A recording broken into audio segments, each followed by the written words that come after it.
Halo, assalamualaikum warahmatullahi wabarakatuh. Ini lanjut part 2 kiriman dari beliau yang ada di Kalimantan Barat, BWM Lakoni juga tapi versi terbaru. Ini sudah saya ganti trafo ya, trafonya sebelumnya pecah di sini di feritnya. Ini bagian osilator regulator power supply-nya sudah saya perbaiki karena ya terburu-buru dikirim juga. Ini untuk kerusakannya yang menyebabkan BWM rusak, osilator regulatornya atau PSU regulatornya rusak itu ada di IC nya sendiri. Ini UC3045 udah saya ganti pakai yang sama dan disertai dengan tambahan konektor biar lebih awet IC nya. Sendernya di sini juga saya pasang dulu ini untuk nyoba ya, 10 volt kali 2 di seri. Sendernya yang asli C20 nilainya 20 volt dan yang menyebabkan PSU nya kadang-kadang naik turun tegangannya, nggak mau start. Dia ada resistor 1 kilo di sini yang sering molor juga, sering melar maksudnya, nilainya 1 kilo ohm. Aslinya nilainya 1/4 watt. Ini saya ganti pakai setengah watt.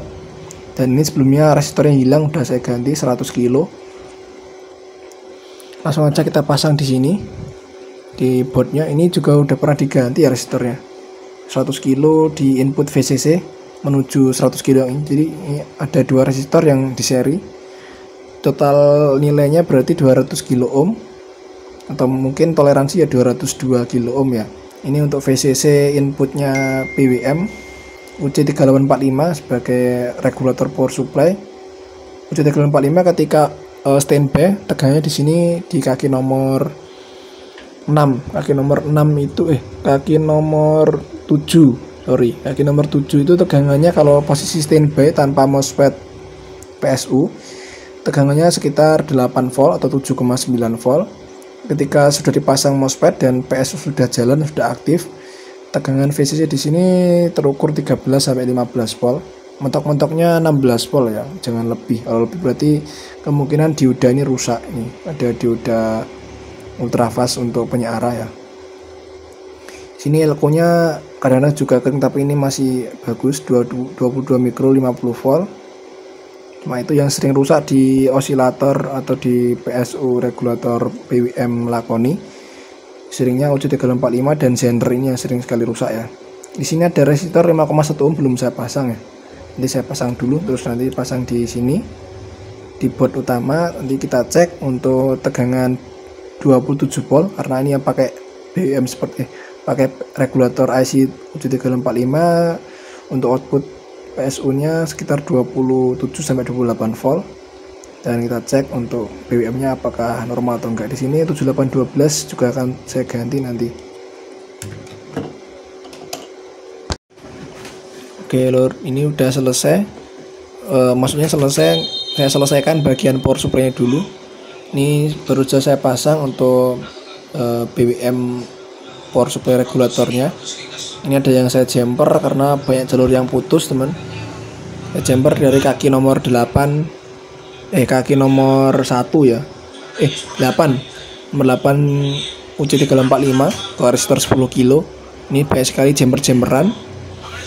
Dan di sini di bagian board utamanya PCB utama juga banyak sekali jumper-jumperan karena ini sebelumnya sudah pernah diservis atau sudah pernah dicoba diperbaiki terus gagal total teman ya.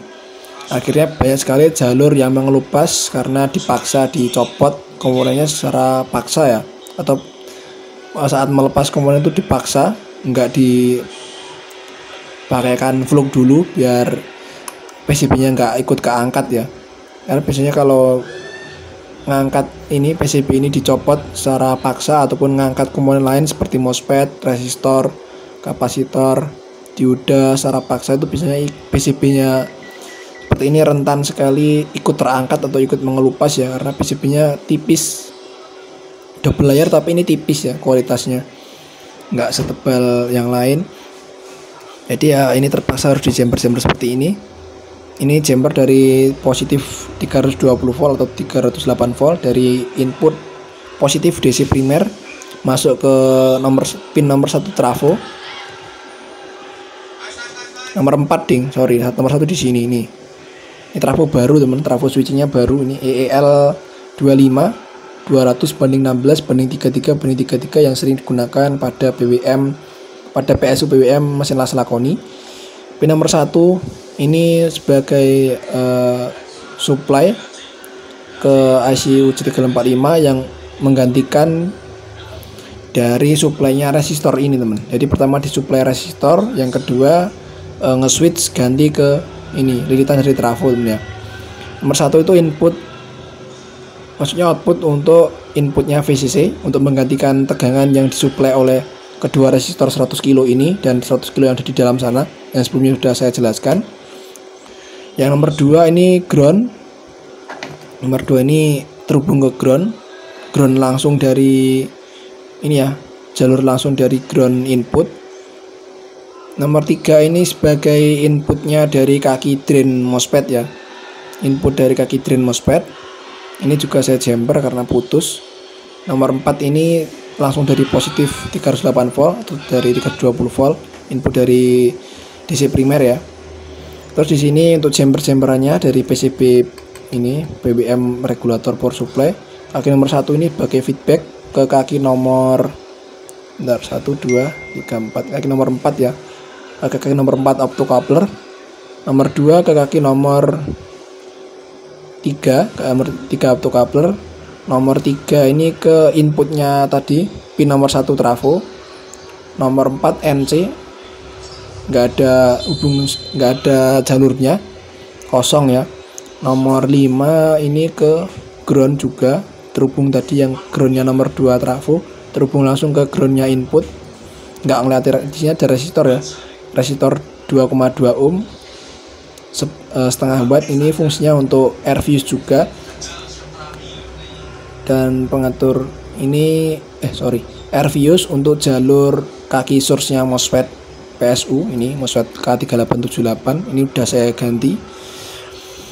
Nomor 6 1 2 3 4 5 6. Nomor 6 ground, tapi groundnya yang diambil dari jalur outputnya resistor yang jadi satu dengan kaki source-nya MOSFET. Nomor 7 ini output BWM ya, output osilator menuju kaki gate-nya MOSFET. Ini kaki nomor 7 ini diambil dari pin nomor 6 IC UC345 ini ya. Ini nomor 6, ini nomor 7 VCC. Nomor 6 ini yang dapat resistor 5,1 ohm dan dapat katodanya Zener C20 atau 20 volt. Ini dapat resistor di seri pakai resistor 5,1 ohm, terus diparalel dengan Zener 20 volt. Ini Zenernya udah saya ganti, masuk sini ya. Jadi outputnya kaki nomor 6 yang dapat Zener 20 volt itu ke sini, ke kaki gate nya MOSFET. Nomor terakhir nomor 8 1 2 4 5 6 7 8. Nomor 8 ini dapat positif dari ini, positif supply dapat dari resistor 100 kilo di sini. Jadi awalnya sebelum si PSU ini on, sebelum dia aktif switchingnya, itu dia untuk supply IC BWM diambilkan dari sini ya, dari positif diturunkan oleh 100 kilo dan di seri lagi pakai 100 kilo juga. Jadi totalnya ada 200 kilo. Ini dapat tegangan 8 volt ketika standby, tapi ketika sudah PSU udah switch on, maka tegangan yang awalnya dari sini, dari resistor 100 kilo 2 buah itu digantikan oleh tegangan yang dari lilitan trafo ini.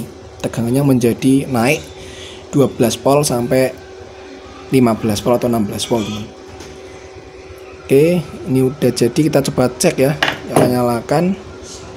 Nanti kalau ini udah selesai kan tinggal fokus ke BWM nya.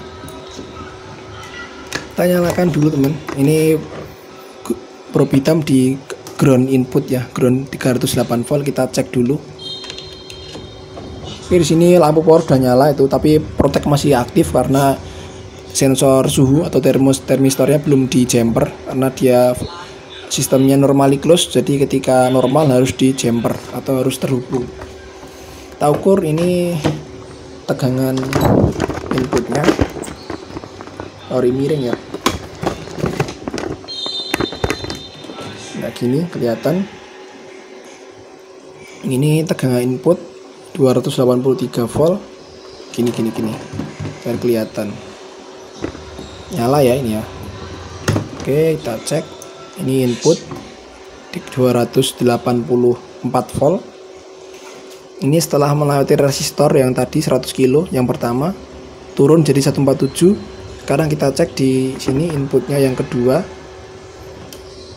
resistor yang 100 kilo kedua di sini. Ini ya, ini tegangannya udah jadi 12 volt, 12,4 ya, karena dia switchingnya udah aktif. Ketika sebelum dipasang MOSFET biasanya tegangannya di sini 8 volt. Ini udah naik jadi 12, berarti switching udah aktif. Kita cek tegangan gate-nya MOSFET PSU. Ini 0,6 ya, normalnya segini. Kalau udah aktif sekitar 0,5 sampai 1 volt. Ini 0,6, 0,640. Lanjut kita pindah ke groundnya sekunder. Kita pindah groundnya ke sini. Ini 7812 juga udah saya ganti. Ground 7812 ini kaki tengahnya terhubung ke ground. Jadi bisa untuk tempat jumper multimeter atau oscilloscope biar gak megang groundnya teman. 24 volt di elko utama, 27,02, maksudnya 27 volt ya, sorry salah ngomong ya. Kalau untuk lakoni PSU utama tegangannya 26 sampai 29 volt. Ini terukur 27 volt. Ini yang 12 volt output di kaki nomor 3 7812 11,92 aman. Tegangan sport split sudah aman. Kita lanjut ngecek ke PWM nya, ke PWM KA3525. Ini dipakai KA3525 ya, yang versi pabrik. Nanti kita ganti pakai original SG3525 dan CATX40.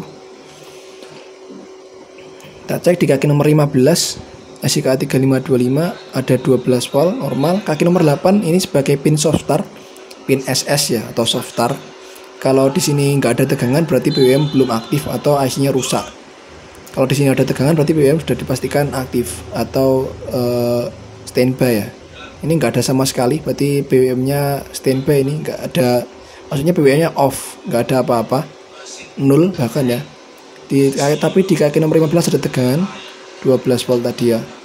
Kaki nomor 8 nggak ada, kaki nomor 2 ada 5 volt, kaki nomor 16 ada 5 volt. Ini kaki nomor 13 ada 12 volt, ini normal ya. Nomor 14 nggak ada karena PWM belum aktif ya. Kaki nomor 8 tadi nggak ada tegangan, harusnya ada tegangan 4,8. Jika tegangan soft start belum ada, maka tegangan PWM outputnya IC juga hilang atau tidak keluar. Ini saya buktikan, kaki nomor 14 output B nggak ada tegangan, kaki nomor 11 output A nggak ada tegangan sama sekali, berarti PWM rusak ini ya IC-nya. Kita ganti langsung dengan plus ditambahkan konektor biar IC lebih awet, dan ganti sekalian ini ya CATX40 biar lebih awet juga teman. Oke, semoga MOSFET drivernya ini IRF9Z24N berpasangan dengan IRF Z24N 2 set atau 2 pasang. Semoga nggak rusak MOSFETnya biar biaya servisnya lebih hemat teman. Oh ya, di sini masih protect ya, sorry, belum saya on kan ternyata. Bentar, sorry lor, lali aku. Masih protect ya ini. Coba saya shotkan dulu ini untuk jumpernya. Apakah jalur termostat maksudnya? Waduh, copot. Oke, sini jalur termostat sudah saya jumper dan sudah tidak aktif di sini protectnya. Sorry ya, tadi saya lupa menjelaskan ini. Tadi masih protect ya teman. Kita cek lagi kaki nomor 8 apakah sudah ada. Oh, sudah ada loh ternyata. Sorry ya, saya mohon maaf. Ralat tadi saya salah ngomong karena lupa. Ini tadi belum saya jumper untuk sensor suhunya karena dia normal. Ketika normal harusnya terhubung atau normally close untuk sensornya biar PWM ini aktif. Di sini ada transistor Y1 atau S8050 3 biji.